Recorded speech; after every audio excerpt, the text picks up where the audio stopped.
중국발 경제 위기다. 세계가 위험하다. 이 말이 여러분 사실일까요?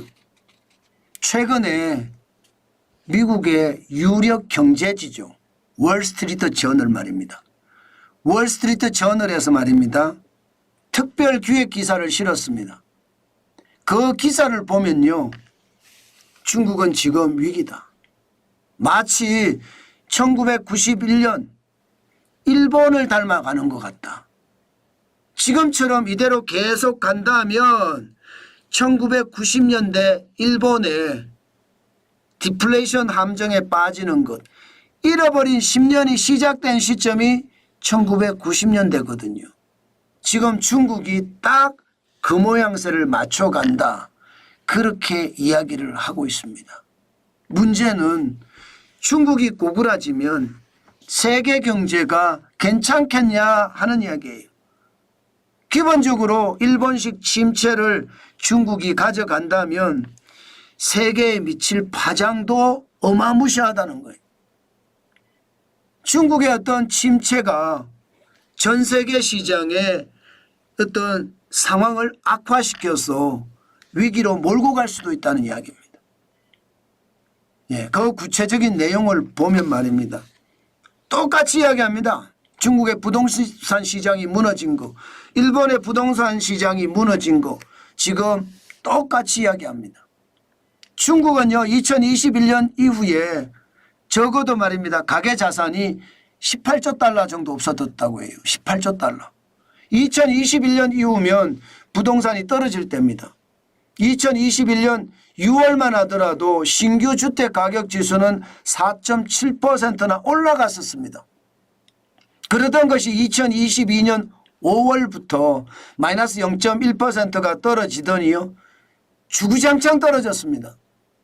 2023년 내내 떨어졌고요. 사실이요.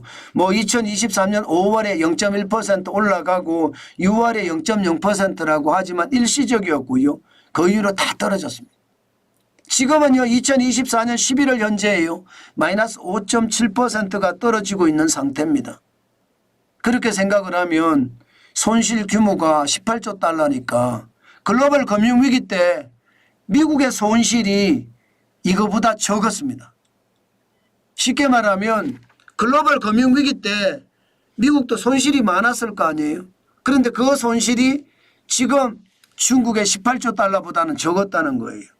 그러면 18조 달러가 이게 괜찮겠냐는 거예요. 중국의 말입니다. 지금 빈집이요. 빈집이 뭐 3천만 채, 5천만 채 이렇게 나오다가요.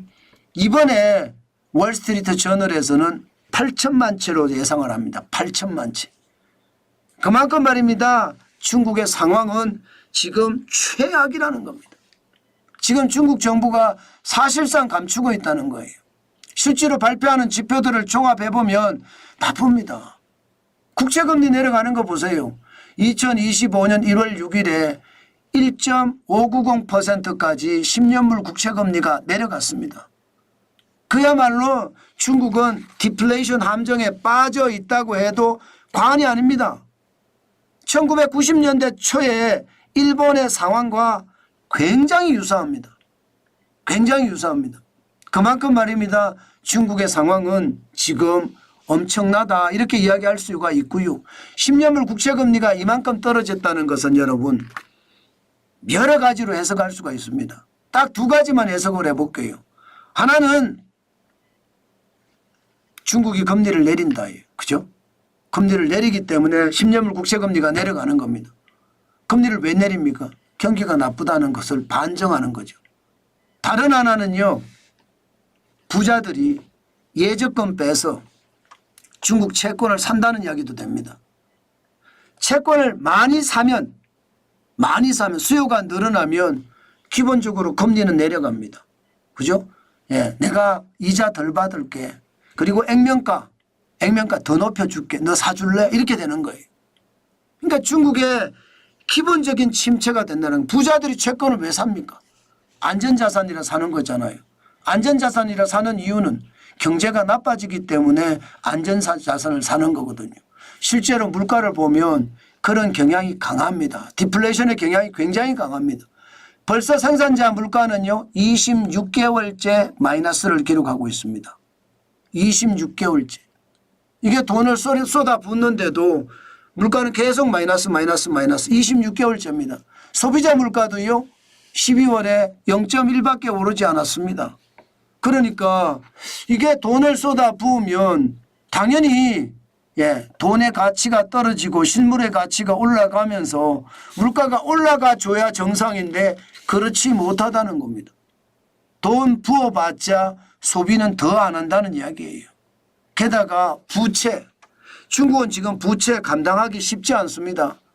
이게 이제 금융위기를 만들어내느냐 그런 이야기를 하는데 지금 2024년 기준으로 중국의 정부, 기업, 가계부채를 합치면 300%가 될 것이라는 게 지금 전문가들의 예측입니다. 세계경제포럼에서요. 한 국가의 부채 위험 수준은 245%라고 했거든요. 그런데 중국은 300%입니다. 이러면 여러분 무너질 날은 그렇게 저는 멀리 있다고 생각하지 않습니다. 게다가 중국 제조 2025라고 해서 10대 핵심 산업에 대해서는 세계 1등으로 키우겠다 그렇게 이야기를 했지만 사실 미국의 견제에 막혀 있잖아요. 게다가 트럼프 대통령이 취임을 하면 중국의 견제는 더 심화될 겁니다. 그렇게 심화되면 될수록 성장률이 떨어지거든요. 부채는 300%라는 어마어마한 숫자가 있는데 성장률은 자꾸 꼬꾸라집니다. 지금 성장률을 보면 말입니다. 굉장히 힘들어질 거라고 합니다. 미국의 보편 관세를 20%만 더 매겼을 때 중국의 성장률은요 0.7%포인트 더 빠진다고 합니다. 20%만 매겼을 때. 그런데 도널드 트럼프 대통령이 60%포인트를 더 매긴다고 하잖아요. 그럴 경우에는 중국의 성장률은 그야말로 폭삭 무너진다예요. 이게 2024년에 중국의 성장률이었거든요. 지금 5%가 안 됐을 거라는 게 시장의 대체적인 시각입니다. 물론 중국 정부는 또 숫자를 조작할 수도 있겠죠. 그렇지만 대부분 국제통화기금도 4.8%, OECD도 4.7%, 세계은행이 좀 많이 봐서 4.9%, 유엔도 4.5%, 피치도 4.5%. 중국 경제가 굉장히 어려워진다는 이야기잖아요. 중국은요 적어도 말입니다. 5%는 넘게 성장을 해줘야 되고요. 5.5% 정도는 성장을 해줘야지 중국의 거대 경제가 버텨낼 수 있다고 이야기합니다. 그렇지 않으면 실업자가 생긴다고 하거든요. 그런데 5.5%는 그냥 그보다 1%가 더 낮게 성장을 하면 어떻게 될까요? 상하이에 가면 빈 공실이 많다. 아파트 빈 집이 많다. 이렇게 이야기합니다. 이거 사실인 거예요. 베이징에 가도 그런 사태가 벌어진다. 사실인 거예요. 선전에 가도 지금 경기가 푹 죽었다. 이 말이 틀린 말이 아닌 겁니다. 그만큼 말입니다. 중국의 상황은 점점 악화일로입니다. 앞으로 성장률이 말입니다. 계속 떨어질 거라고 보거든요. IMF는 2024년을 4.2%까지 봤습니다. 그리고 2028년엔 3.4%를 봤습니다. 결국 중국 경제가 계속 무너진다는 이야기잖아요. 무너지면 어떻게 될까요? 제가 봐서는 우리 경제에도 심대한 타격이 올 겁니다. 저는 이런 중국의 상황을 미리 준비해서 우리 경제가 나아갈 길을 제대로 봐야 됩니다. 지금 그렇지 않으면 중국 경제처럼 우리 경제도 똑같이 망해갈 수 있습니다. 그렇기 때문에 그 어느 때보다 경계감을 가지고 봐야 됩니다. 제가 중국 경제에 대해서 여러 차례에 걸쳐서 중국 몽이 아니라 중국 망이 되고 있다.